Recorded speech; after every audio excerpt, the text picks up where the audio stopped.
ഈ ഷോട്ട് കഴിഞ്ഞ് മീനെടുക്കുമ്പോൾ ഞാൻ മീനിനെ കാട്ടാൻ നോക്കുന്നുണ്ട്. പക്ഷെ മൊബൈലിന് വൈഡ് ആംഗിൾ ഇല്ലാത്തതുകൊണ്ട് തലയിൽ വെച്ചിട്ട് വീഡിയോ തന്നെയായിരുന്നു. അപ്പോൾ അത് ക്ലിയർ ആയിട്ട് കാണാൻ പറ്റിയില്ല. അതുകൊണ്ട് ഇങ്ങനെ സെപ്പറേറ്റ് എടുത്തിട്ടത്.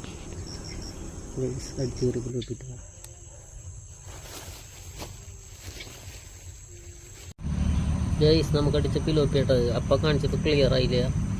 അതുകൊണ്ടാണ് കിടക്കുന്നു